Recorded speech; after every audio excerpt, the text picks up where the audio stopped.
देश के तमाम राजनीतिक गलियारों में 2024 के लोकसभा आम चुनाव और इसके साथ ही इससे पहले होने वाले 5 राज्यों के विधानसभा चुनाव की सरगर्मियां काफी तेज हैं। हर पार्टी अपने स्तर पर तैयारी में जुटी हुई है। जहां भाजपा अपने एनडीए के सहयोगी गठबंधन के साथियों के साथ चुनाव में उतरने की तैयारी कर रही है और कांग्रेस अपने इंडिया गठबंधन के साथियों के साथ चुनाव में उतर रही है। वहीं बीएसपी की राष्ट्रीय अध्यक्ष मायावती जी ने ऐलान किया है कि वह इन दोनों ही पार्टियों के किसी भी गठबंधन में नहीं जाएंगी। वहीं बीएसपी कुछ स्थानीय दलों के साथ विभिन्न राज्यों के चुनाव में पार्टिसिपेट करने की तैयारी कर चुकी है। बहुजन समाज पार्टी के सभी प्रचारक सक्रिय हो चुके हैं और विधानसभा व लोकसभा चुनाव की तैयारियों के लिए अपने कार्यकर्ताओं को तैयार कर रहे हैं। बीएसपी के राज्यसभा सांसद रामजी गौतम और आकाश आनंद इस प्रक्रिया में काफी तेजी से काम कर रहे हैं। वहीं तेलंगाना की बागडोर एसआर प्रवीण संभाल रहे हैं। बीएसपी इन चुनावों को लेकर जिस तरह से तैयारी कर रही है, इस पर चर्चा करेंगे। बने रहिए इस वीडियो में हमारे साथ। साथियों नमस्कार, मैं रतनपाल भारती और आप देख रहे हैं नेशनल न्यूज लाइन। आपसे गुजारिश है कि अगर आप इस चैनल पर नए हैं तो इसे सब्सक्राइब करें। अगर वीडियो अच्छी लगे तो इसे अपने साथियों तक शेयर जरूर करें। सबसे पहले बीएसपी की तैयारी को देखने के लिए चलते हैं तेलंगाना में आरएस प्रवीण कभी एक आईएएस ऑफिसर हुआ करते थे। सामाजिक न्याय व्यवस्था के संदेश को आम जनसाधारण तक पहुंचाने के लिए वो बखूबी काम कर रहे हैं। उन्होंने अपनी नौकरी से इस्तीफा देकर लोगों के बीच बहुजन समाज पार्टी को पहुंचाने का काम किया है। लोग उनके साथ काफी मात्रा में जुड़ रहे हैं और आज उत्तर प्रदेश के बाद अगर बहुजन समाज पार्टी का कहीं सबसे ज्यादा प्रचार प्रसार है तो वो राज्य है तेलंगाना। और इस सब के पीछे आरएस प्रवीण की मेहनत को श्रेय जाता है। तेलंगाना में बीएसपी की विधानसभा चुनाव की तैयारी इस कदर है कि लगभग सभी पार्टियों से पहले बहुजन समाज पार्टी ने अपने उम्मीदवारों की लिस्ट जारी की है। इस सूची में एससी, एसटी, ओबीसी, जनरल और तमाम महिलाओं को भी हिस्सेदारी दी गई है।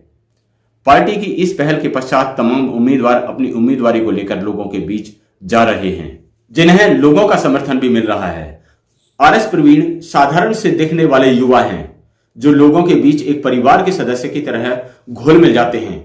आरएस प्रवीण काफी संख्या में रैलियां भी कर चुके हैं जिनमें लोगों का समर्थन उन्हें मिलता रहा है। इसके साथ साथ मध्य प्रदेश में भी बहुजन समाज पार्टी का प्रचार प्रसार काफी जोरों पर है। स्थानीय दल अपना समर्थन बीएसपी के साथ दे रहे हैं। 7 अक्टूबर को भोपाल में एक कार्यकर्ता सम्मेलन का आयोजन किया गया जिसमें बसपा गोंगपा गठबंधन की सरकार बनाने के लिए कार्यकर्ताओं को संकल्प दिलाया गया और इसमें रामजी गौतम जो कि वहां के प्रदेश प्रभारी बनाए गए हैं, उनके समक्ष रमाकांत पिप्पल जो कि गोंगपा के अध्यक्ष हैं, उन्होंने पार्टी कार्यकर्ताओं को संबोधित किया। इसके साथ साथ यह भी खबर है कि बीएसपी के बढ़ते जनाधार को देखकर छत्तीसगढ़ में निषाद पार्टी के अध्यक्ष राजकुमार निषाद ने अपने दल का विलय बहुजन समाज पार्टी में कर दिया है और उन्होंने बहुजन समाज पार्टी की मुखिया मायावती को अपना नेता मानकर महापुरुषों के आंदोलन को गति देने के लिए राज्यसभा सांसद रामजी गौतम के नेतृत्व में आगे बढ़ने का संकल्प लिया है। वहीं अगर बात की जाए हरियाणा की, तो हरियाणा में भी बहुजन समाज पार्टी के कार्यक्रम आयोजित किए जा रहे हैं। आकाश आनंद ने लोकसभा चुनाव की तैयारी के मद्देनजर हरियाणा में कार्यकर्ता सम्मेलनों को संबोधित किया और कार्यकर्ताओं को बहुजन मिशन के साथ आगे बढ़ने का आह्वान किया। उन्होंने हरियाणा में बहुजन समाज पार्टी कार्यकर्ताओं को एकजुट रहकर काम करने के लिए प्रेरित किया, जिसके चलते पूरे प्रदेश भर में 5 बड़ी रैलियों का आयोजन किया गया। उत्तर प्रदेश की सीमा से लगते हुए पलवल जिले के पृथला में भी एक बड़ी रैली का आयोजन किया गया, जिसमें उत्तर प्रदेश से भी कुछ कार्यकर्ता इस रैली में हिस्सा लेने के लिए पहुंचे। वहीं राजस्थान की अगर बात करें तो राजस्थान में भी बहुजन समाज पार्टी का जनाधार है। जैसा कि हम सभी जानते हैं, पिछले विधानसभा चुनाव में बहुजन समाज पार्टी के 6 विधायक चुनकर आए थे। अब पार्टी और भी जोर शोर से इस आम विधानसभा चुनाव में उतरने की तैयारी कर चुकी है।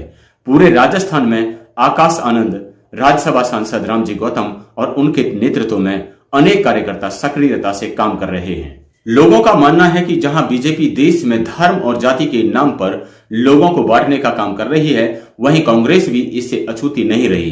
कांग्रेस ने इस देश की सत्ता पर लगभग 60 साल से भी ज्यादा काम किया, लेकिन स्थिति में सुधार नहीं हो पाया। लोगों के बीच जाति और धर्म के नाम पर वर्तमान में जो दीवार बनी हुई है, कांग्रेस चाहती तो समय रहते इस खाई को मिटाया जा सकता था, लेकिन ऐसा नहीं हो पाया। वहीं अगर उत्तर प्रदेश में मायावती के शासनकाल की बात करें तो वहां शासन प्रशासन दुरुस्त रहा और बड़ी मुस्तैदी के साथ उत्तर प्रदेश में सत्ता चली। मायावती के 4 बार के शासनकाल का रिकॉर्ड रहा है कि उत्तर प्रदेश में विकास भी हुआ, सामाजिक न्याय भी लोगों को मिला, शिक्षा और रोजगार भी लोगों को मिला। शासन प्रशासन को मजबूत और सुचारू रूप से चलाने के लिए अनेक जिलों का निर्माण कराया गया, अनेक मेडिकल संस्थान खोले गए, बहुत सारे सरकारी स्कूलों का, सरकारी कॉलेजों का और इसके साथ साथ विद्यार्थियों को तकनीक शिक्षा देने के लिए बहुत सारे ITI का निर्माण भी कराया गया। अगर गुंडागर्दी और भ्रष्टाचार की बात करी जाए तो मायावती जी के शासनकाल में वैसी स्थितियां कभी भी नहीं रही जैसी बीजेपी और समाजवादी पार्टी के शासनकाल में उत्तर प्रदेश में रही। तमाम देशवासियों को मायावती जी का शासन प्रशासन बहुत ही सराहनीय लगा। इसके साथ साथ यातायात सुविधा को सुचारू रूप से बनाने के लिए मायावती जी ने यमुना एक्सप्रेसवे जैसे बड़े प्रोजेक्ट्स भी दिए। साथ ही खेल कूद को बढ़ावा दिया गया और नोएडा के साथ साथ उत्तर प्रदेश की राजधानी लखनऊ में भी पर्यटन को बढ़ावा देने के लिए जो स्मारक और स्थल बनवाए गए वे ऐतिहासिक हैं। पर्यटन को उत्तर प्रदेश में लाने के लिए इन स्मारकों और पर्यटन स्थलों का काफी अहम योगदान है। मान्यवर कामसी राम जी के विचारों को आगे बढ़ाते हुए बहुजन समाज पार्टी आगे बढ़ रही है। बहुजन समाज पार्टी का घोषणा पत्र अगर माना जाए तो सीधा सीधा भारतीय संविधान है। वह संविधान जो लोगों को संपूर्ण अधिकार देने के पक्ष में है, सामाजिक न्याय का पक्षधर है। अब देखना है कि जनता मायावती जी और बहुजन समाज पार्टी के साथ कितना तालमेल बैठा पाती है। विधानसभाओं के साथ साथ लोकसभा चुनाव में भी बहुजन समाज पार्टी को कितनी सफलता मिल पाती है। क्या 2024 में लोकसभा चुनाव में मायावती जी एक तीसरे विकल्प के रूप में देश के बीच पहुंच पाती हैं या नहीं? क्योंकि अभी तक भी एनडीए हो या इंडिया गठबंधन, किसी भी पार्टी के साथ इन्होंने जाने से इनकार कर दिया है और सिर्फ अपनी पार्टी और सहयोगी दलों के साथ लोगों के बीच जाने का फैसला किया है। जनता को तय करना है कि मायावती की सामाजिक न्याय की लड़ाई कितनी कारगर है या फिर कांग्रेस और बीजेपी फिर से सत्ता पर काबिज हो जाती हैं। क्योंकि जो कांग्रेस पार्टी लोगों के बीच सामाजिक न्याय की बात करती रही है, एक तरफ तो जातिगत सर्वेक्षण कराने के लिए लोगों से वादा कर रही है, वहीं कई राज्यों में उनकी सरकार है। इसके साथ साथ उन्हीं के सहयोगी आम आदमी पार्टी की भी सरकार दिल्ली और पंजाब में है।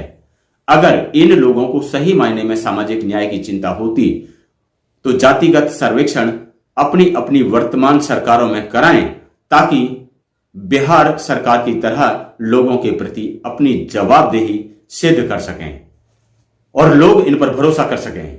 क्योंकि अब तो सुप्रीम कोर्ट के अंदर भी इस बात का खुलासा हो चुका है कि सुप्रीम कोर्ट इस मामले में राज्यों के बीच हस्तक्षेप नहीं करेगा। अगर ये पार्टियां ऐसा नहीं कराती हैं तो ये सिर्फ जनता के साथ छलावा मात्र ही है और जनता को समझना होगा कि उनके हित कहां सुरक्षित हैं। आपसे गुजारिश है कि वीडियो के बारे में जो राय है कमेंट बॉक्स में जरूर लिखें। चैनल पर अगर नए हैं तो इसे सब्सक्राइब करें और वीडियो को ज्यादा से ज्यादा शेयर करें। अगली वीडियो में आपसे फिर से मुलाकात होगी। तब तक के लिए नमस्कार।